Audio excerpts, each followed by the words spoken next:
নমস্কাৰ স্বাগতম এয়া হৈছে সুপাৰ প্ৰাইম ষ্টুডিঅ'ত মই প্ৰাঞ্জল গোৱালপাৰাৰ সালেহা বেগমৰ হত্যাকাণ্ডৰ ন তথ্য উন্মোচন গামোচাৰে ডিঙি চেপি হত্যা কৰা হৈছিল সালেহা বেগমক স্বামী খাইৰুল ইছলাম আৰু দেউৰেক ইনজামামুল হক আৰু ভিনিহেক জাহান আলীয়ে লৈ গৈছিল মহিলাগৰাকীক বাহনখনৰ ভিতৰত সংগঠিত হৈছিল হত্যাকাণ্ড মহিলাগৰাকীক হত্যা কৰি দুৰ্ঘটনাৰ ৰূপ দিছিল হত্যাকাৰীয়ে সম্পত্তি আৰু পৰকীয়া প্ৰেমৰ সন্দেহত এই হত্যাকাণ্ড সংঘটিত কৰাৰ সন্দেহ কৰা হৈছে 4 বছৰ পূৰ্বে সেনাবাহিনীত চাকৰি কৰা খাইৰুলৰ লগত বিবাহ পাশত আবদ্ধ হৈছিল সালেহা বেগম খাইৰুলৰ এয়া দ্বিতীয় বিবাহ আছিল বিবাহৰ পিছৰে পৰা দুইৰে মাজত সৃষ্টি হৈছিল সংঘাত উল্লেখযোগ্য যে আজি পুৱা গোৱালপাৰা পঞ্চৰত্নত এখন গাড়ীত উদ্ধাৰ হৈছিল সালেহা বেগমৰ মৃতদেহ চালকৰ আসনত ৰক্তাক্ত অৱস্থাত উদ্ধাৰ হৈছিল সালেহাৰ মৃতদেহ হত্যাকাণ্ডক দুৰ্ঘটনাৰ ৰূপ দিয়াৰ চেষ্টা কৰিছিল স্বামী আৰু দেউৰেকে হত্যাকাণ্ডৰ ক্লু বিচাৰি ফটাখিল আৰক্ষীয়ে তদন্ত চলাই সালেহাৰ স্বামী দেউৰেক আৰু ভিনিহেকক গ্ৰেপ্তাৰ কৰিবলৈ সক্ষম হয় এই ঘটনাৰ পিছতে গুৱাহাটীৰ নতুন বস্তিৰ পৰা তিনি হত্যাকাৰীক গ্ৰেপ্তাৰ কৰে আমবাৰী ফটাখিল আৰক্ষীয়ে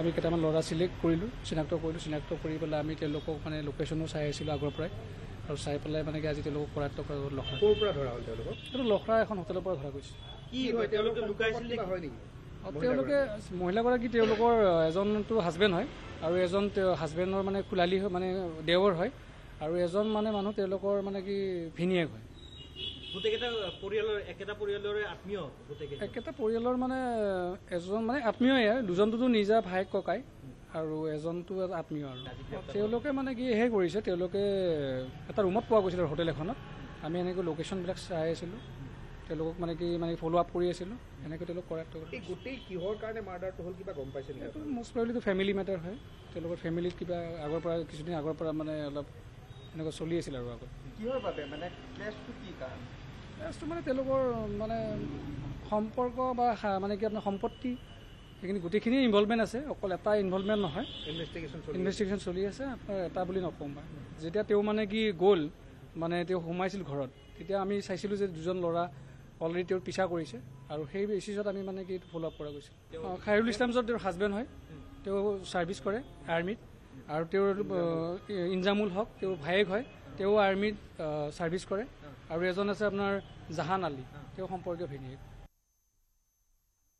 সেই প্লেনটো কৰি পেলাই তেওঁলোকে যোৱা ৰাতি যোৱা প্ৰায় 1:30 বজাৰ পৰা ৱাইফক ফ'ল' কৰি আছিল আৰু ৱাইফে এখন পাৰ্লাৰত কাম কৰে মানে আমাৰ উলুবাৰীত আছিল পাৰ্লাৰখন তেওঁ নিজৰ পাৰ্লাৰ এই পাৰ্লাৰৰ পৰা যেতিয়া ৰাতি আহিছিল 9:30 বজাত এই ভিক্টিমক ফ'ল' কৰিলে আৰু আন্ধাৰৰ সুযোগ লৈ তেওঁক গাড়ীত ঠাই লৈ গুচি গ'ল গাড়ীখনত চলাবৰ কাৰণে তেওঁ ভিনিয়েক এজন আছিল যিজন আমাৰ হাজবেণ্ড তেওঁ হাজবেণ্ডৰ ভিনিয়েকক আনিছিল গাড়ী চলাইছিল আৰু পিছৰ চিটত খাইৰুল আৰু তেওঁৰ ভায়েক ইনজামাম হক তেওঁ আৰ্মিত কাম কৰে ৰাজপুত ৰেজিমেণ্টত কাম কৰে ইনজামাম হক আৰু খাইৰুলে চিটত বহাই পেলাই তেওঁলোকৰ ঘৰৰ ফালে লৈ গৈছিল হয় ঘৰলৈ লৈ যাম বুলি জবৰদস্তিকে লৈ গৈছিল কিন্তু তাৰ ৰাস্তাটো বিভিন্ন কথাত কাজিয়া পিছাল লাগিল মানে মাটি লাগে গাড়ী লাগে সেই এটা সময়ত মানে হিতাহিত জ্ঞান হেৰাই পেলাই হাজবেণ্ডে এখন গামোচা আছিল সেই গামোচাৰে চোক কৰি পেলাই ৱাইফক হত্যা কৰা বুলি আমাৰ আগত ইতিমধ্যে কৈছে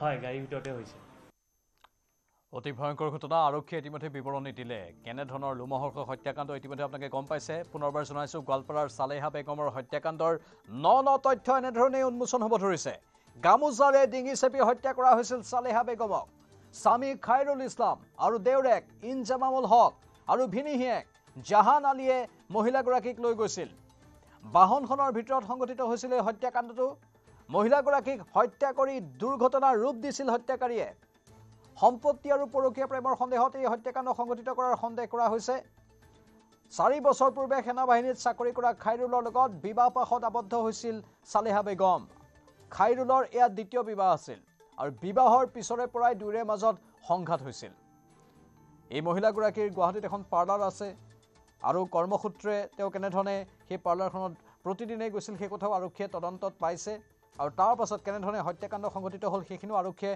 বিৱৰি উল্লেখ কৰিছে আজি পুৱা গোৱালপাৰা পঞ্চৰত্নত এখন গাড়ীত উদ্ধাৰ হৈছিল চালেহা বেগমৰ মৃতদেহ চালকৰ আসনত ৰক্তাক্ত অৱস্থাত উদ্ধাৰ হৈছিল চালেহাৰ মৃতদেহ আৰু হত্যাকাণ্ডক দুৰ্ঘটনাৰ ৰূপ দিয়াৰ চেষ্টা কৰিছিল স্বামী দেউৰেকে হত্যাকাণ্ডৰ ক্লু বিচাৰি ফটাখিল আৰক্ষীয়ে তদন্ত চলাই চালেহাৰ স্বামী দেউৰেক আৰু ভিনিহিয়েকক ইতিমধ্যে গ্ৰেপ্তাৰ কৰিছে খুদপোছ চলাই আছে জেৰা চলাই আছে আমাৰ সতীৰ্থ সাংবাদিক ভাস্কৰ জ্যোতি শইকীয়া লাইভত আছে ভাস্কৰ অতি ভয়ংকৰ লোমহৰ্ষক হত্যাকাণ্ড স্বীকাৰোক্তি কি দিছে অভিযুক্ত কেইটাই সম্পত্তিৰ বাবে নে আন কিবা কাৰণ হত্যাকাণ্ডৰ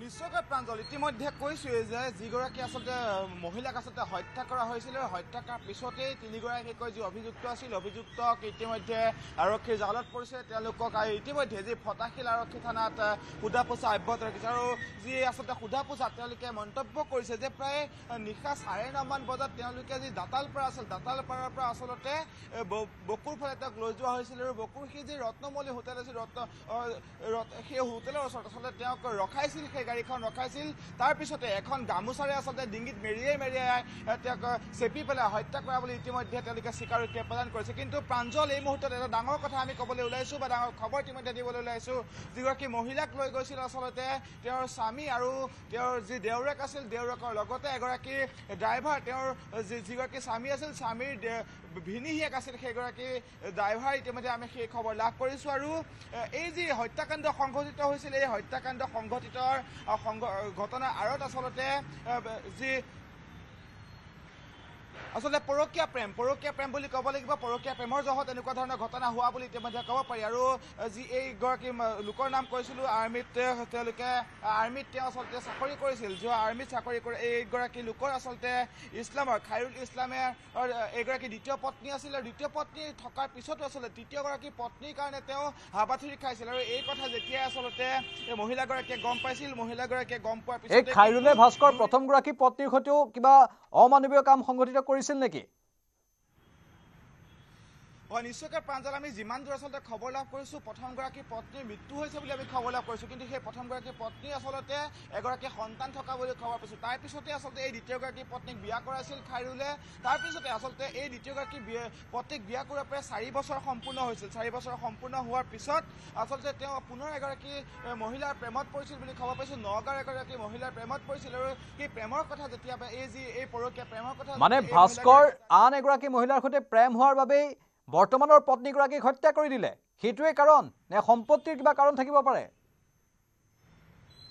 হয় নিশ্চয়কৈ আচলতে প্ৰাঞ্জল এই যি ঘটনা আমি কৈছোঁ ইতিমধ্যে যি পৰকীয়া প্ৰেমৰ ঘটনাৰ কথা কৈছোঁ সমান্তৰালকৈ আচলতে তেওঁ সম্পত্তিৰ কথাও ইয়াত আছে যিহেতু এখন ভেনু বাহন আছিল এই মহিলাগৰাকীৰ নামৰ সেই ভেনু বাহনখনৰ লগতে আচলতে বহু টকা পইচাৰ বাবে আচলতে এই মহিলাগৰাকীক হত্যা কৰা বুলি ইতিমধ্যে স্বীকাৰোক্তি প্ৰদান কৰিছে আমি এচিপিৰ বাইট আছিলে সেই বাইটত বা মন্তব্যত আমি ইতিমধ্যে সেই কথা আমি শুনাবলৈ সক্ষম হৈছোঁ যে এখন বাহনত যেতিয়া আচলতে দুৰ্ঘটনাৰ ৰূপ দি তেওঁক ৰখোৱা হৈছিল আৰু দুৰ্ঘটনাৰ ৰূপ দিয়াৰ পিছতে আচলতে ঘৰৰ লোকৰ যেতিয়া সন্দেহ উপজিছিল সন্দেহৰ পিছত তেওঁলোকে আৰক্ষীৰ কাষ চাপিছিল আৰক্ষীয়ে যেতিয়া ঘটনাৰ তদন্ত আৰম্ভ কৰিছিল সেই তদন্তত আচলতে চিচিটিভি কেমেৰা ফুটেজ তেওঁলোকে লাভ কৰিছিল আৰু প্ৰায় বহু সময় ধৰি দাঁতালপাৰা যিগৰাকী মহিলাৰ আচলতে ঘৰ আছিল সেই ঘৰত আচলতে তেওঁলোকে চিচিটিভি ফুটেজ তেওঁলোকে দেখা পাইছিল তাত অহা যোৱা কৰা বহু ফুটেজ আছিল তাৰপিছতে এই মহিলাগৰাকীক আচলতে জোৰ জবৰদস্তি তেওঁলোকক লৈ যোৱা হৈছিল আৰু লৈ যোৱাৰ পিছতে প্ৰায় 9:30 বজাৰ পৰা ইয়াৰ পৰা ঘৰৰ পৰা লৈ যোৱা হৈছিল চালেহা বেগমক ঘৰৰ পৰা লৈ যোৱাৰ পিছতে তেওঁলোকে যি ঠাইত আচলতে হত্যা হৈছিল গোৱালপাৰা যি ঠাইত আচলতে হত্যাকাণ্ড সংঘটিত হৈছিল সেই হত্যাকাণ্ডৰ আচলতে গাড়ীখনৰ ভিতৰত মহিলাগৰাকীৰ মৃতদেহ পোৱা গৈছিল আৰু ইতিমধ্যে মৃতদেহৰ আঁৰত বা যি এই মৃত্যুৰ কাৰণত আচলতে এখন গামোচাৰ ব্যৱহাৰৰ কথা ইতিমধ্যে কৈছে এচিপিয়ে গামোচা ব্যৱহাৰৰ কথা কৈছে গামোচাখনেৰে মেৰিয়াই ডিঙিত চেপি হত্যা কৰা বুলি ইতিমধ্যে খবৰ লাভ কৰিছোঁ কিন্তু নিশ্চয়কৈ প্ৰাঞ্জল যি কেইগৰাকী অভিযুক্ত আছিল অভিযুক্ত কেইগৰাকীৰ পত্নী যি পতি আছিল বা তেওঁৰ স্বামী আছিল স্বামী আৰু দেউৰেক আচলতে দুয়োগৰাকী আৰ্মিত চাকৰি কৰে আমি সেই কথা ইতিমধ্যে কৈছোঁ দুয়োগৰাকীয়ে নিশ্চয় ভাস্কৰ সেইখিনি কৈছে এতিয়া অন্তিম প্ৰশ্নটো হৈছে এওঁলোকক আদালতত হাজিৰ কৰি আৰক্ষীয়ে নিজৰ জিম্মাত লোৱাৰ বাবে কি চিন্তা চৰ্চা কৰিছে এই সন্দৰ্ভত কিবা তথ্য আছে নেকি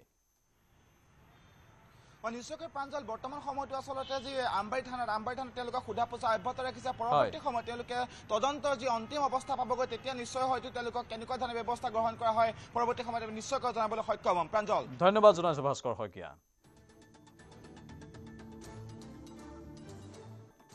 মৰিগাঁৱত 3দিনীয়া কাৰ্যসূচীৰে অনুষ্ঠিত তিৱা সাহিত্য সভাৰ ত্ৰয়োদশ কেন্দ্ৰীয় অধিৱেশনৰ অন্তিমটো দিন মৰিগাঁৱৰ ঔজাৰী জেমন চন্দ্ৰ বৰদলৈ সমন্বয় ক্ষেত্ৰৰ পৰা পোৱা এক বৰ্ণিল শোভাযাত্ৰাৰে অন্তিম দিনৰ কাৰ্যসূচীৰ শুভাৰম্ভ কৰা হয়। এই শোভাযাত্ৰাৰ শুভ উদ্বোধন কৰে অভিনেত্ৰী আইমী বৰুৱাই। শোভাযাত্ৰাত অংশ লয় পবিত্ৰ মাৰ্ঘেৰিটা, বিদ্যাসাগৰ, সীমান্ত শেখৰকে ধৰি বহু ব্যক্তিয়ে। এই অধিৱেশনৰ অন্তিম দিনৰ মুকলি সভাত অংশগ্ৰহণ কৰে মুখ্যমন্ত্ৰী হিমন্ত বিশ্ব শৰ্মাই। প্ৰায় 1000 শিল্পীয়ে মুখ্যমন্ত্ৰীৰ আগত পৰিৱেশন কৰে বৰতৰ নৃত্য। 1000 শিল্পীৰ দ্বাৰা প্ৰদৰ্শিত নৃত্যক প্ৰশংসা কৰে মুখ্যমন্ত্ৰীয়ে। তিৱা নৃত্যকো এদিন সৰুসজাই ষ্টেডিয়ামত প্ৰদৰ্শনৰ ইচ্ছা প্ৰকাশ কৰিলে মুখ্যমন্ত্ৰীগৰাকীয়ে। তিৱা সাহিত্য সভাক তিৱা জনগোষ্ঠীয় এখন বুৰঞ্জী প্ৰণালীবদ্ধভাৱে লিপিবদ্ধ কৰিবলৈ আহ্বান মুখ্যমন্ত্ৰীৰ। তিৱা জনগোষ্ঠীয় এখন বুৰঞ্জী লিপিবদ্ধ কৰাৰ ক্ষেত্ৰত ৰাজ্য চৰকাৰে যাৱতীয় সকলো খৰচ বহন কৰিব বুলিও প্ৰতিশ্ৰুতি প্ৰদান কৰে মুখ্যমন্ত্ৰীয়ে।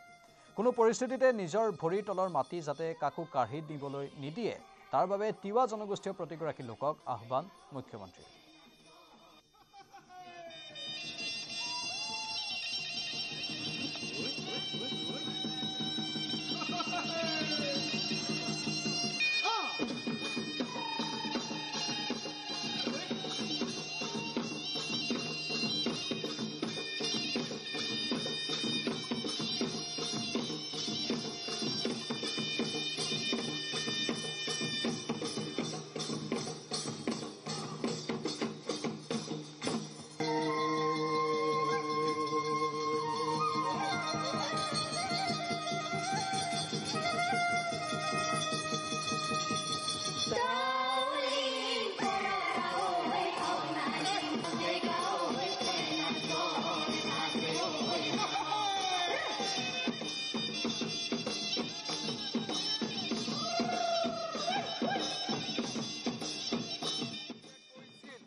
খিৰিকীবোৰ খোলা ৰাখিব,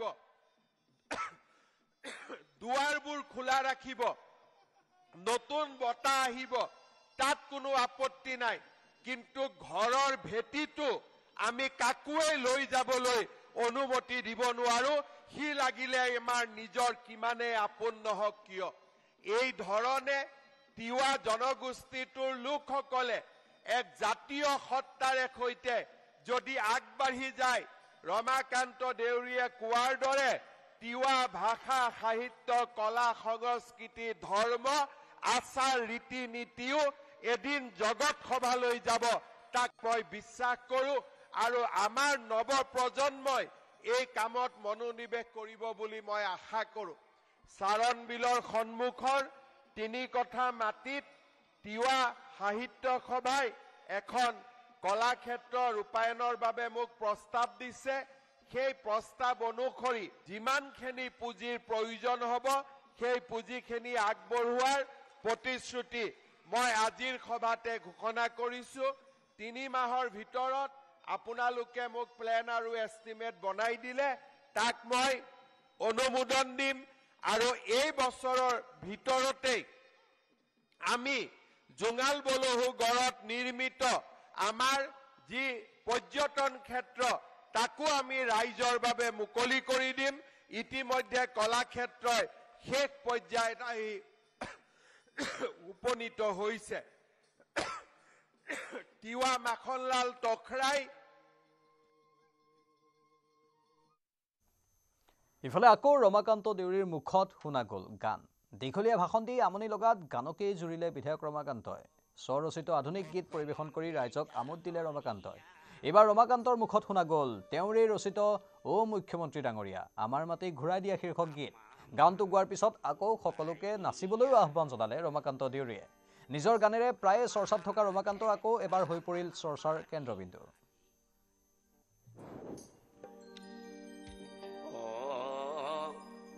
মুখ্যমন্ত্ৰী ডাঙৰীয়া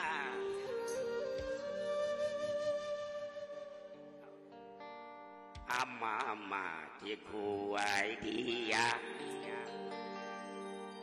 আমাৰ মাটি আমাক ঘূৰাই দিয়া। অ' মুখ্যমন্ত্ৰী ডাঙৰীয়া আমাৰ মাটি ঘূৰাই দিয়া। যিকণে আছিল বিদেশীয়ে কাঢ়িলে, অ' মুখ্যমন্ত্ৰী মহোদয় আমাৰ মাটি খুৱাই দিয়া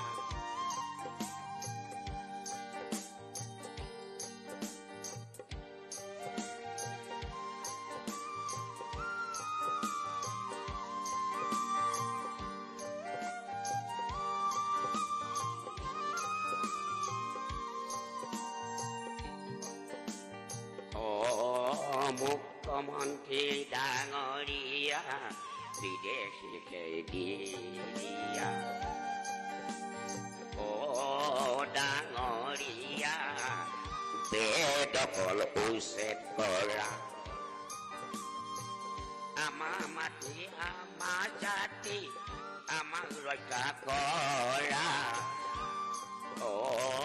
মুখ্যমন্ত্ৰী ডাঙৰীয়া আমাৰ মাটি খুৱাই দিয়া মুখ্যমন্ত্ৰী ডাঙৰীয়া আমাৰ মাটি খুৱাই দিয়া জীৱন আছে বিদেশীয়ে কাঢ়িলে মুখ্যমন্ত্ৰী ডাঙৰীয়া বিদেশীকে দিয়া মুখ্যমন্ত্ৰী মহোদয় বেদখল উচ্ছেদ কৰা মুখ্যমন্ত্ৰী মহোদয় বেদখল উচ্ছেদ কৰা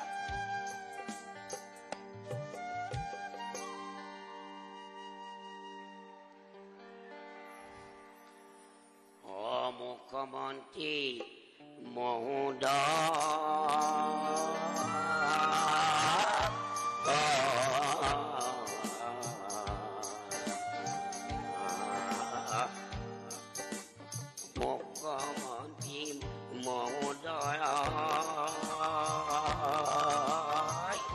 আমাৰ মাটি খুৱাই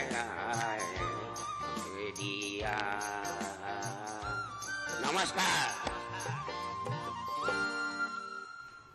এয়াই হ'ল ৰমাকান্তৰ গান যদিও গানৰ সুৰ বৰ এটা লাইনত নাই কিন্তু ৰমাকান্তই গানৰ জৰিয়তে যেন বুজাই দিলে আমাৰ মাটি আমাৰ অধিকাৰ আমি পৰৱৰ্তী সময়তো ৰমাকান্তৰ এই গান সন্দৰ্ভত প্ৰতিবেদন সম্প্ৰচাৰ কৰিম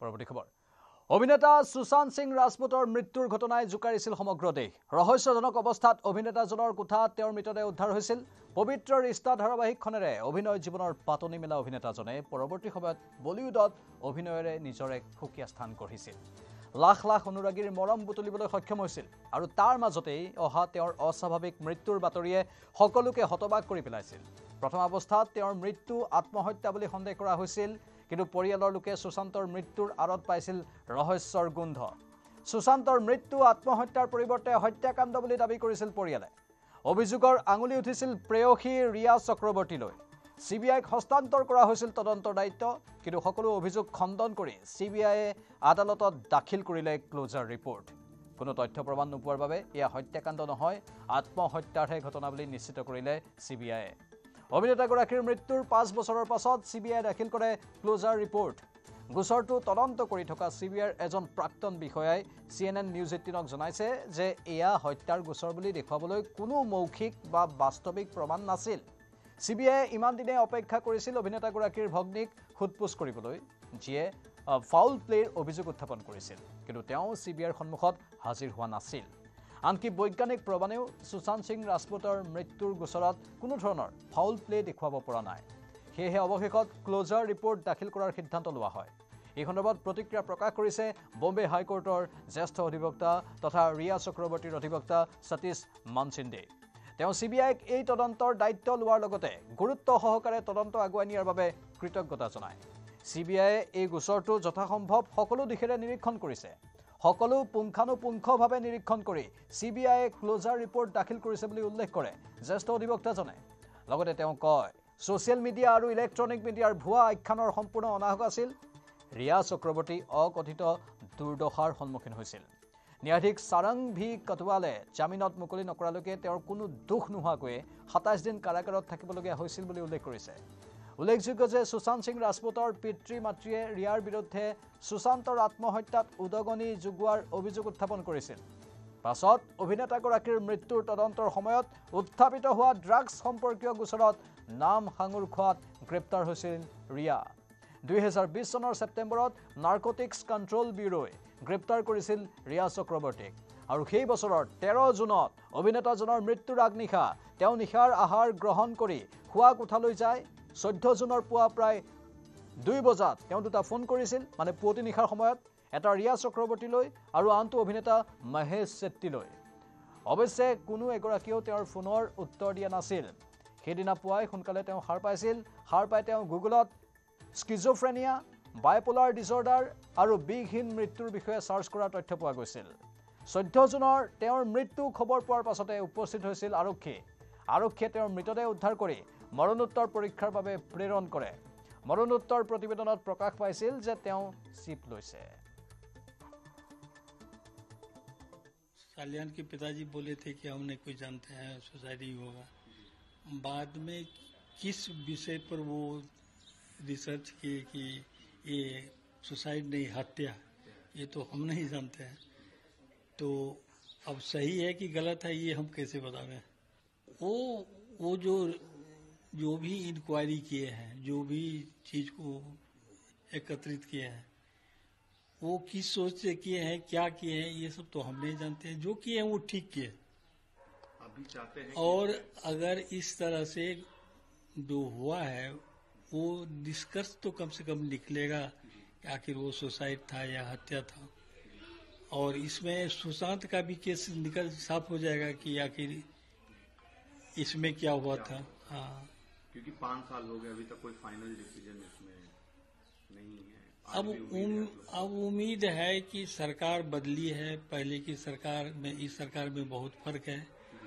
हमको अभी जो वर्तमान में सीएम हैं उन पर बहुत उम्मीद है वो जो कुछ भी करेंगे अपने स्तर पर वो सही करेंगे और जल्द करेंगे हाँ वो जल्द करेंगे এবাৰ বিপদত দিল্লী উচ্চ ন্যায়ালয়ৰ ন্যায়াধীশ যশৱন্ত বৰ্মা উচ্চতম ন্যায়ালয়ৰ ৰক্ষণাবেক্ষণ দিয়া বুলি অভিযোগ উঠাৰ সময়তে সৰ্বোচ্চ ন্যায়ালয়ে নিজৰ ৱেবছাইটত যশৱন্ত বৰ্মাৰ বাসগৃহত আধা পুৰা টকাৰ এটা ভিডিঅ' আপলোড কৰিছে একে সময়তে সৰ্বোচ্চ ন্যায়ালয়ে ন্যায়াধীশ বৰ্মাক সাময়িকভাৱে কোনো কাম নিদিয়াৰ নিৰ্দেশ দিছে ন্যায়ালয় বৰ্মাৰ চৰকাৰী বাসগৃহত 14 মাৰ্চত হোৱা অগ্নিকাণ্ডৰ সময়ত টকা উদ্ধাৰ হোৱা সন্দৰ্ভত দিল্লী উচ্চ ন্যায়ালয়ে কৰা অভ্যন্তৰীণ তদন্তৰ প্ৰতিবেদনখনো সৰ্বোচ্চ ন্যায়ালয়ে শনিবাৰে প্ৰকাশ কৰে দিল্লী আৰক্ষী আয়ুক্ত সঞ্জয় আৰোৰাই দিল্লী উচ্চ ন্যায়ালয়ৰ মুখ্য ন্যায়াধীশ উপাধ্যায়ক দিয়া ভিডিঅ' কেইটাই উচ্চতম ন্যায়ালয়ে ৱেবছাইটত আপলোড কৰিছে ভিডিঅ'টোত অগ্নি নিৰ্বাপক বাহিনীৰ এজন লোকে মহাত্মা গান্ধীৰ গাত জুই লাগিল মানে মহাত্মা গান্ধীৰ ছবি থকা নোটত জুই লাগিল বুলি চিঞৰি আধা পুৰা নোট উলিয়াই অনা দেখা গৈছে ঘটনা সন্দৰ্ভত দিল্লী উচ্চ ন্যায়ালয়ৰ মুখ্য ন্যায়াধীশ দেৱেন্দ্ৰ কুমাৰ উপাধ্যায়ে 21 মাৰ্চত ন্যায়াধীশ বৰ্মাক চৰকাৰী বাসগৃহত নগদ ধন সন্দৰ্ভত প্ৰশ্ন তুলিছিল ন্যায়াধীশ বৰ্মাই অভিযোগ নস্যাৎ কৰি তেওঁৰ বাসগৃহত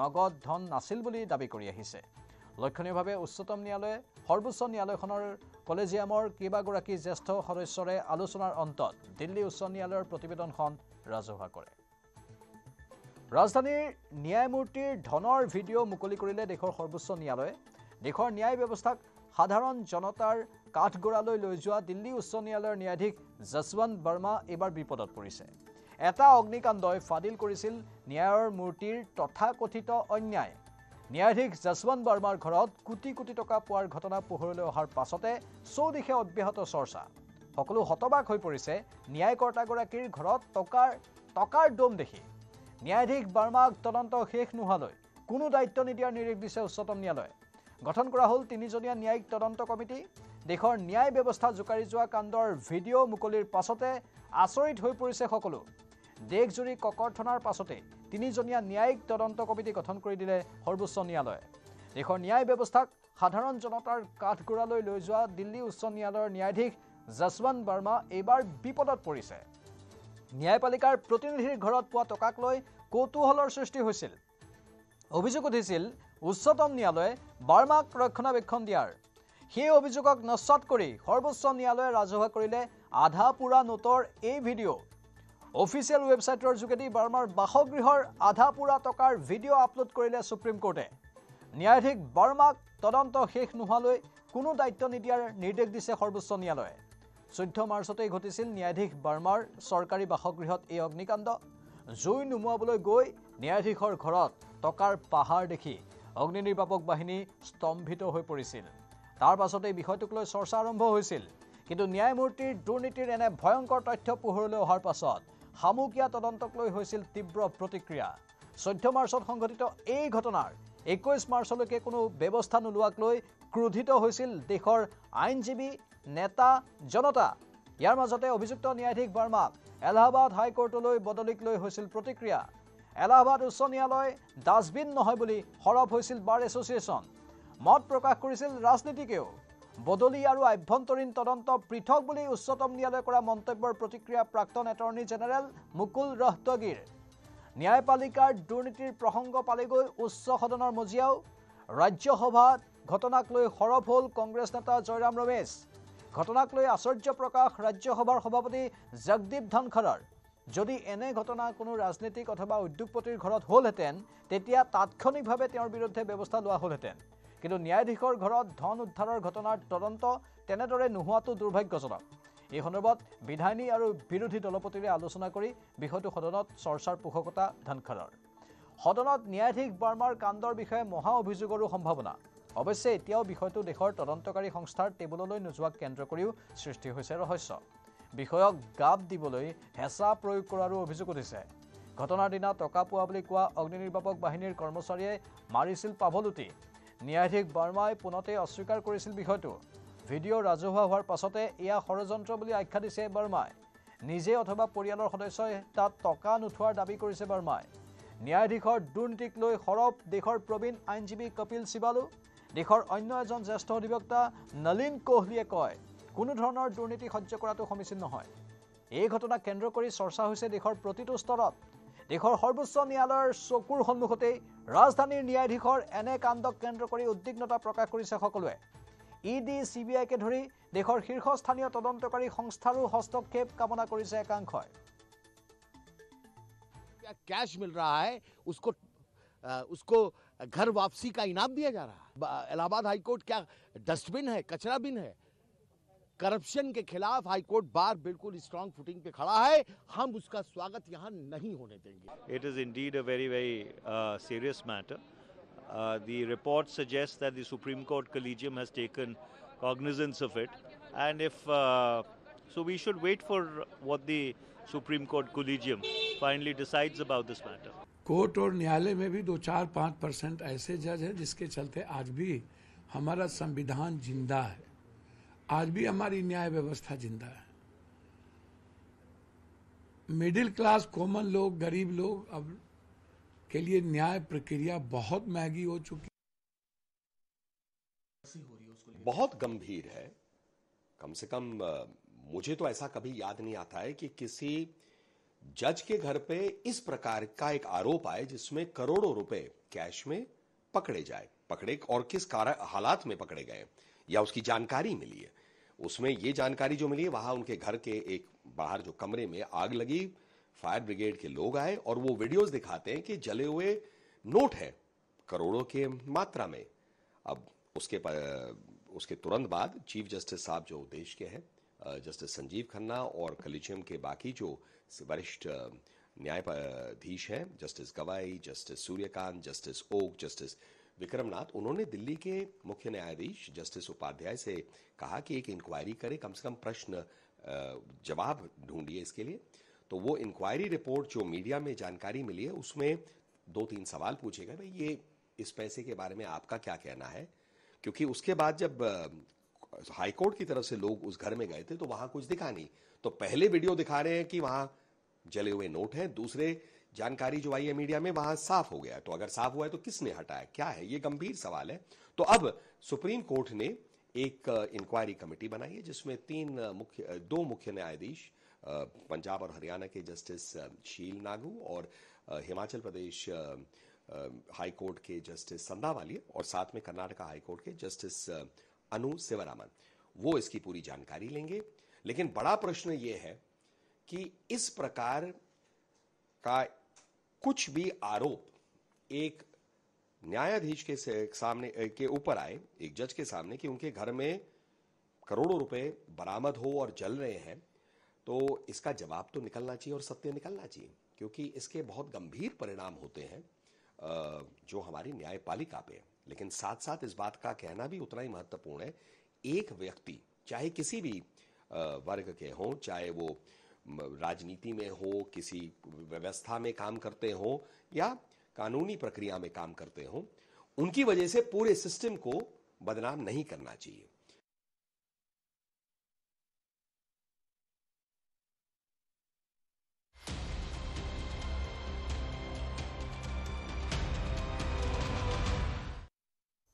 মিৰঠৰ সৌৰভ ৰাজপুত হত্যাকাণ্ডক লৈ অব্যাহত চাঞ্চল্য। সৌৰভৰ হত্যাকাণ্ডৰ ঠিক পিছতেই মুস্কান ৰাস্তগী আৰু প্ৰেমিক সাহিল শুক্লা গৈছিল হিমাচল ভ্ৰমণলৈ। মুস্কান আৰু সাহিলৰ সেই যাত্ৰা আগবঢ়াই নিয়া কেব চালকৰ ভাষ্য পোহৰলৈ আহিছে। এজন লোকক হত্যা কৰাৰ পাছতো কেনেকৈ অনুশোচনাহীনভাৱে দুয়ো বিলাস ভ্ৰমণত মজগুল হৈ আছিল, সেই যাত্ৰাৰ সবিশেষ জনালে কেব চালকজনে। কেব চালক আজব সিঙে কৈছে, তেওঁলোকৰ আচৰণত দেখা দিয়া নাছিল যে তেওঁলোকে কোনো লোকক হত্যা কৰি এই ভ্ৰমণলৈ আহিছে। চিমলা আৰু মানালীলৈ যোৱাৰ সময়ত তেওঁলোকে ইজনে সিজনৰ লগত বেছি কথা পতা নাছিল। সমগ্ৰ এই সময়ছোৱাত মুস্কানৰ মাকৰ পৰা মাত্ৰ 2টা ফোনহে আহিছিল। ইয়াৰ উপৰি আজব সিঙে কৈছে, মুস্কানৰ সৈতে গ্ৰেপ্তাৰ হোৱা সাহিলে প্ৰতিদিনে 2টা বটল সুৰা সেৱন কৰিছিল। বিপৰীতে মুস্কানে 3টা কেন বিয়াৰ সেৱন কৰিছিল। অভিযুক্ত দুজনে আনন্দ ফূৰ্তিৰ মাজেৰে হোলী উদযাপন কৰে বুলিও চালকজনে উল্লেখ কৰিছে। সৌৰভক নিৰ্মমভাৱে হত্যা কৰাৰ দিনা 4 মাৰ্চত মুস্কান আৰু সাহিলে এখন ছুইফ্ট ডিজায়াৰ বুক কৰি 15 দিনীয়া যাত্ৰা আৰম্ভ কৰে চিমলা আৰু মানালীলৈ। কেব চালকজনে মুস্কানৰ হোৱাটছএপ অডিঅ' ক্লিপ এটাও প্ৰকাশ কৰে, য'ত মুস্কানে চালকজনক সাহিলৰ বাবে তেওঁলোকে চিমলাত থকা হোটেলখনলৈ জন্মদিনৰ কেক আনিবলৈ কয়। অডিঅ'টোত মুস্কানে চালকজনক কেৱল তাইক মেছেজ কৰিবলৈহে কৈছিল, ফোন কৰিবলৈ মানা কৰি দিছিল চালকজনক, যাতে সাহিলে কথাবোৰ গম নাপায় আৰু এটা ছাৰপ্ৰাইজ দিব পাৰে। সেই প্ৰয়াস কৰিছিল এইগৰাকী হত্যাকাৰী মহিলাই। মুস্কান আৰু সাহিলে কেনেধৰণে হোলী উদযাপন কৰিছিল তাৰ দৃশ্য দেখুৱাইছোঁ। এটা হত্যাকাণ্ড সংঘটিত কৰিও মুখত হাঁহি, কোনো অনুশোচনা নাই। এতিয়া অভিযোগ উত্থাপন হৈছে যে এওঁলোক ড্ৰাগছ আসক্ত, ড্ৰাগছৰ কবলত এওঁলোক পৰিছে আৰু সেই ড্ৰাগছ বিচাৰি এতিয়া জেলতো হাইৰাণ কৰিছে। মুস্কান আৰু সাহিলে 15 দিনৰ বাবে अपना मुझे केक लेके मतलब आप केक ले आना कहीं से भी और कॉल मत करना, मुझे आप मैसेज में बता देना मिला या नहीं। और लाने के बाद ना आप हमारे रूम पे आ जाना और बोलना मेरा ये सामान है, इसे रख लो, मैं कल सुबह ले लूँगा। भैया आप ना मुझे केक लेके मतलब आप केक ले आना कहीं से भी और कॉल मत करना, मुझे आप मैसेज में बता देना मिला या नहीं। और लाने के बाद ना आप हमारे रूम पे आ जाना और बोलना मेरा ये सामान है, इसे रख लो, मैं कल सुबह ले लूँगा। भैया आप ना मुझे केक लेके আৰু গাড়ী চালকজনক কেক আনিবলৈ কেনেধৰণে হোৱাটছএপত অনুৰোধ কৰিছিল সেয়া কল ৰেকৰ্ডিংখিনি হোৱাটছএপত যি কল মেছেজ পঠিয়াইছিল, অডিঅ' মেছেজ, তাত আমি শুনিবলৈ পাইছোঁ। ইফালে মুস্কান আৰু সাহিলে 15 দিনৰ বাবে 54,000 টকাত কেবখন বুক কৰিছিল। তেওঁলোকৰ অপৰাধৰ বিষয়ে চালকজন সম্পূৰ্ণ অজ্ঞাত বুলি মন্তব্য কৰিছে। সাহিলে সদায় সন্ধিয়া মদ্যপান কৰিছিল বুলিও জনাইছে কেব চালকজনে। অৱশ্যে মুস্কানক তেওঁ কেতিয়াও মদ্যপান কৰা দেখা নাই বুলি উল্লেখ কৰিছে। ছ'চিয়েল মিডিয়াত দুয়োজন অভিযুক্তৰ কেইবাটাও ভিডিঅ' প্ৰকাশ পাইছে, য'ত তেওঁলোকে হোলীৰ পাৰ্টি উপভোগ কৰা দেখিবলৈ পোৱা গৈছে।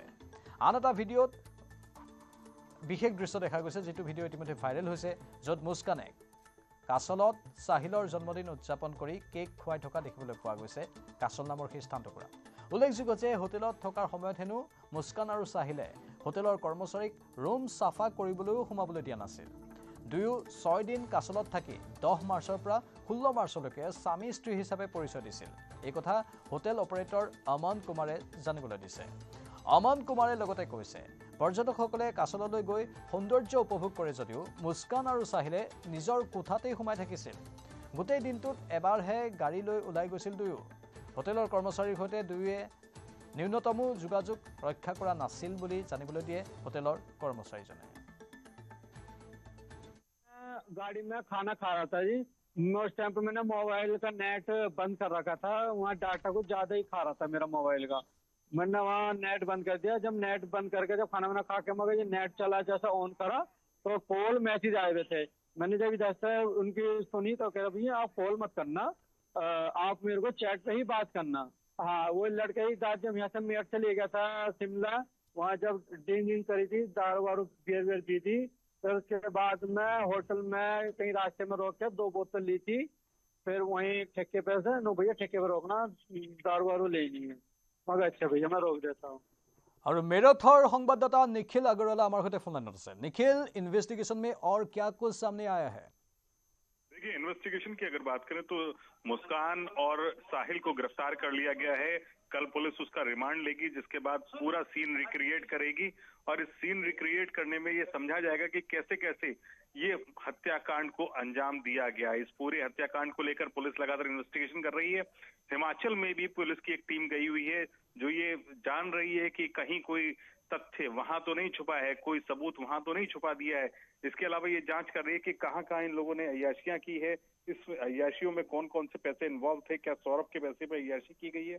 इसके अलावा सौरभ की हत्या से जुड़े राज को खोलने के लिए पुलिस सबूत इकट्ठा कर रही है। पुलिस का सीधा लक्ष्य है कि जल्द से जल्द सबूत इकट्ठा करके इनको कड़ी से कड़ी सजा दिलाई जा सके। लेकिन आप देख सकते हैं कि किस तरीके से एक पत्नी ने पति का कत्ल की पूरी प्लानिंग की और बॉयफ्रेंड के साथ मिलकर इस कत्ल की वारदात को अंजाम दिया है और इससे पूरे इलाके में सनसनी का माहौल है, क्योंकि जघन्य हत्याकांड है। मेरठ में इससे बड़ा हत्याकांड शायद ही कभी हुआ हो और जिस तरीके से पति की लाश को ठिकाने लगाने की प्लानिंग थी, तो उसको देखकर लगता है कि वास्तव में पूरी प्लानिंग के साथ इस हत्याकांड को अंजाम दिया गया था। निखिल, ऐसा भी कुछ सुनने को मिल रहा है कि ये दोनों ड्रग्स एडिक्टेड थे, ऐसा कुछ है? बिल्कुल, शराब से नफरत करने वाली मुस्कान प्रेमी के साथ बैठकर अक्सर शराब पिया करती थी। उसने कहा कि जब भी हम मिलते थे तो शराब पीते थे। इसके अलावा जो साहिल है वो सूखा नशा करता था और इसी सूखे नशे में वो तंत्र साधना भी करता था। इस तंत्र साधना की बदौलत ही उसने मुस्कान को पाया और अब उसे हीरोइन बनाने की चाहत में इस तरह की वारदात को अंजाम दिया। मतलब या दिमागी पागलपन ही कहेंगे कि जिस तरीके से इन्होंने कत्ल की वारदात को अंजाम दिया है और उसे ठिकाने लगाने की कोशिश की थी, तो उसको देखकर लगता है कि बिल्कुल जघन्य हत्याकांड के लिए पूरी प्लानिंग थी और हत्याकांड को अंजाम देने के बाद ये लोग घूमने चले गए, यानी हनीमून पर चले गए। वहां से तमाम वीडियोस सामने आए हैं जिसमें होली खेलते का वीडियो, किसिंग वीडियोस, इसके अलावा शॉपिंग के वीडियो, तमाम वैसे वीडियो सामने आए जिसका देखकर लगता है कि कोई अफसोस इनके मन में नहीं था कि इन्होंने कत्ल जैसी गंभीर वारदात को अंजाम दिया है। और उसके बाद वापस आने के बाद इनके इस लाश को ठिकाने लगाने की प्लानिंग थी। मजदूर भी बुलाए गए, लेकिन ये मजदूर उस भारी भरकम ड्राम को ले जा नहीं पाए और तब जाकर ये पूरा का पूरा हत्याकांड खुल गया। फिलहाल ये दोनों पुलिस की गिरफ्त में हैं, जेल भेजे जा चुके हैं और जेल में भी बेचैनी भरी रातें जी वही सवाल सूत्रों के हवाले से ये भी खबर आ रहा है कि निखिल, जेल में भी इनका जो अजीबोगरीब जो बिहेवियर है वो सामने आ रहा है। बिल्कुल, जेल में भी अजीबोगरीब बिहेवियर है, क्योंकि आप देख सकते हैं कि जिस तरीके से जेल अधिकारियों की बातें सामने आ रही हैं कि अपना मुंह ढके रहती है, नशे के लिए बड़ी बेचैन है और वहां पर किसी से बात नहीं करती है। इसके अलावा इसने एक डिमांड भी की है कि मुझे सरकारी वकील उपलब्ध करा दिया जाए, क्योंकि इसके घर वाले इसको सपोर्ट नहीं कर रहे हैं। और इसके अलावा इन्होंने एक गुजारिश ये भी की थी कि हम दोनों को साथ रहने दिया जाए, जो कि जेल मैनुअल के खिलाफ है। जेल में पुरुष बंदी अलग रखे जाते हैं, महिला बंदी अलग रखे जाते हैं, तो उसी तरीके से लोग रह रहे हैं। लेकिन अभी जाकर अब नशा उन्मूलन केंद्र में इनकी काउंसलिंग चल रही है ताकि ये नशा छोड़ सकें। तो जेल में भी अजीबोगरीब हरकतों को लेकर ये लोग चर्चा का विषय बने हुए हैं। जी निखिल, बहुत बहुत शुक्रिया तमाम जानकारी के लिए। और एया आमार मेरठर संवाददाताई सविशेष जनाले और आपनाके गमे पाइसे गोटेई এই ঘটনাক্ৰম কেনেধৰণৰ অতি আচৰিত। পৰৱৰ্তী খবৰ, উত্তৰ প্ৰদেশৰ সাহাৰানপুৰত শিহৰণকাৰী হত্যাকাণ্ড। পত্নীৰ চৰিত্ৰৰ ওপৰত সন্দেহ কৰি বিজেপি নেতা যোগেশ ৰোহিলাই হত্যা কৰিলে 3 সন্তানক। বৰ্তমান হস্পিটেলত মৃত্যুৰে যুঁজিছে সেই দুৰ্ভগীয়া মহিলাগৰাকীয়ে।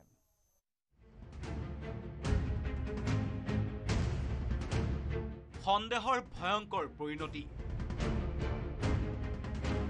গুলিয়াই ঠকা খৰকা কৰিলে পত্নীসহ 3 সন্তানক। নিষ্ঠুৰ পিতৃৰ গুলীত প্ৰাণ গ'ল 3 সন্তানৰ। হাস্পতালত মৃত্যুৰে যুঁজিছে দুৰ্ভগীয়া পত্নীয়ে। উত্তৰ প্ৰদেশৰ সাহাৰানপুৰত সংঘটিত হ'ল এক শিহৰণকাৰী হত্যাকাণ্ড। বিজেপি নেতা যোগেশ ৰোহিলাই সংগঠিত কৰিলে এই ভয়ংকৰ হত্যাকাণ্ড।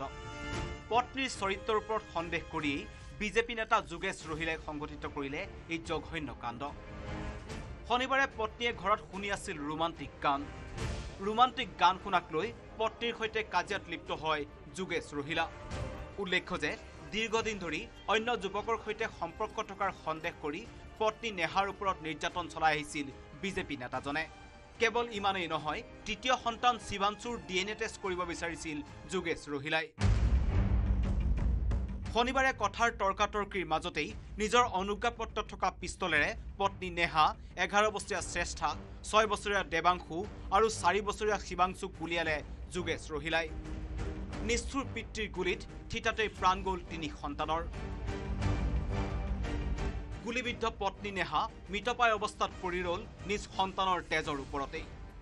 হত্যাকাণ্ড সংঘটিত কৰিয়েই আৰক্ষীক ফোন কৰি খবৰ দিছিল হত্যাকাৰী যোগেশ ৰহিলাই। আৰক্ষী আহি নিজ সন্তানৰ কাষতেই হাতত পিষ্টল থকা অৱস্থাত গ্ৰেপ্তাৰ কৰিলে হত্যাকাৰী বিজেপি নেতা যোগেশ ৰহিলাক। অতি সংকটজনক অৱস্থাত পত্নী নেহাক হাস্পতালত ভৰ্তি কৰোৱা হৈছে। योगेश रोहिला इनके द्वारा फ़ोन करके स्वयं सूचना दी गई कि इनके द्वारा अपनी पत्नी और 3 बच्चे, जिसमें कि 2 लड़के और एक बच्ची थी, उसको गोली मार दी गई। चारों लोगों को, मतलब पत्नी और 3 बच्चों को, इसके द्वारा अपनी पत्नी और 3 बच्चों को गोली मार दी गई है। और जब इससे पूछा गया तो उसके द्वारा बताया गया कि अपनी पत्नी के चरित्र को लेकर ये परेशान था, इस वजह से इसने अपनी लाइसेंसी पिस्टल से इन चारों को गोली मार दी। और जो उससे लाइसेंसी पिस्टल जिससे इसके द्वारा ये गोली चलाई गई थी, वो भी बरामद किया गया। পত্নীৰ চৰিত্ৰৰ ওপৰত সন্দেহ কৰিয়েই নিজৰে 3 সন্তানক হত্যা কৰা যোগেশ ৰহিলাৰ মুখত গ্ৰেপ্তাৰৰ সময়ত দেখা নগ'ল কোনো অনুশোচনা। এই জঘন্য হত্যাকাণ্ডই জোকাৰি গৈছে সমগ্ৰ দেশ। সকলোৰে দাবী, কঠোৰৰ পৰা কঠোৰ শাস্তি হওক যোগেশ ৰহিলাৰ। News desk report, news 18 Assam north east. আৰু ছুপাৰ প্ৰাইমত এইখিনিতে সময় চমু বাণিজ্যিক বিৰতিৰ।